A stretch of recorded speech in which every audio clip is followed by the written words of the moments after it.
అండి. ఎంతో టేస్టీగా ఉండే కర్ణాటక స్టైల్ టమోటా రైస్ ఎలా చేయాలో చూద్దామా అండి. టమోటా బాత్ కూడా అంటారండి ఇక్కడ. తప్పకుండా మీరు కూడా ఈ రెసిపీని ట్రై చేయండి. టేస్ట్ అయితే సూపర్‌గా ఉందండి. ముందుగా మనము 1 గ్లాస్ తీసుకున్నానండి. మీడియం గ్లాస్ అండి. బాస్మతి రైస్ తీసుకొని నీట్‌గా కడుక్కొని ఒక హాఫ్ అన్ అవర్ మనం నానబెట్టుకుందాము.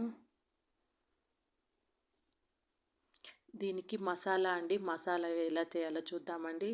ఒక తెల్లగడ్డని పాయలుగా చేసుకోండి. కొంచెం కొబ్బరి ముక్కలు, కొంచెం అల్లం ముక్కలండి, కొత్తిమీర అండి, పుదీనా అండి. పుదీనా కొంచెం ఎక్కువ తీసుకున్నాను. ఇప్పుడు అన్నిటిని మిక్సీ జార్‌లో వేసుకుందాము. ఒక 3 టమోటాలు తీసుకున్నానండి నేను, మీడియం సైజ్ టమోటాలు. వాటిని కట్ చేసుకొని మిక్సీ జార్‌లో వేసుకుందాము. వేసి మెత్తగా పేస్ట్ చేసుకుందామండి. పేస్ట్ చేసుకొని ఒక బౌల్‌లో తీసి పక్కన పెట్టుకుందాము.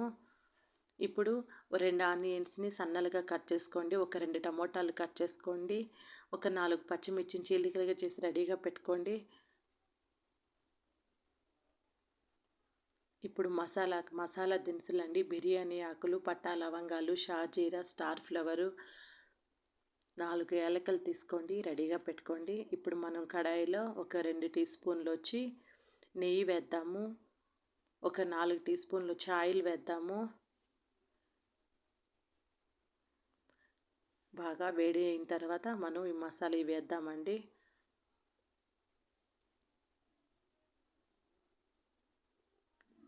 ఇప్పుడు ఒక 4 పచ్చిమిర్చి చీలికలు వేద్దాము. ఆనియన్ ముక్కలు వేద్దాము.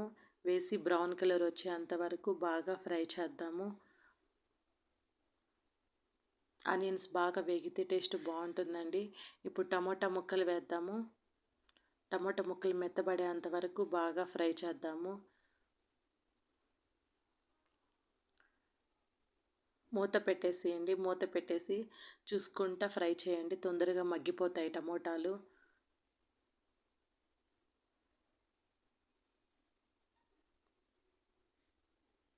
ఇప్పుడైతే మనం మిక్సీ పట్టుకున్నాం కదండి, ఆ పేస్ట్ వేద్దామండి. అల్లము, వెల్లుల్లి, కొబ్బరి ముక్కలు, కొత్తిమీర, పుదీనా మనం పేస్ట్ చేసుకున్నాం కదండి, ఆ పేస్ట్ అండి అది. ఒక అర టీ స్పూన్ పసుపు పొడి వేద్దాము. ఒక అర టీ స్పూన్ కారపొడి వేద్దాము. ఒక టీ స్పూన్ ధనియాల పౌడర్ వేద్దాము. వేసి పచ్చి వాసన పోయే అంతవరకు బాగా ఫ్రై చేద్దాము. ఇప్పుడు సరిపడా ఉప్పు వేసుకుందాము. ఇప్పుడైతే నేను ఒక 3 గ్లాసులు నీళ్ళు పోసుకుంటున్నానండి. 1 గ్లాస్‌కి 1 గ్లాస్ బియ్యంకి 3 గ్లాసులు నీళ్ళు పోసుకుంటున్నానండి.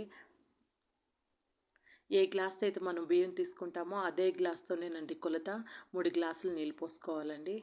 ఇప్పుడు 1 teaspoon garam masala powder వేశాను. బాగా కలుపుకుందామండి. కలుపుకొని బాగా ఉడకనిద్దాము.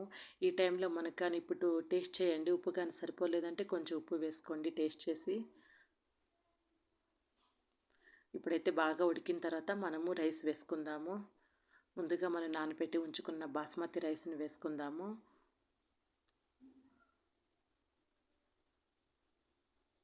రైస్ వేసి బాగా ఉడకనిద్దామండి. ఒక 15 మినిట్స్ బాగా ఉడికిన తర్వాత ఎంతో టేస్టీగా ఉండే టమోటా రైస్ రెడీ అయిపోయిందండి.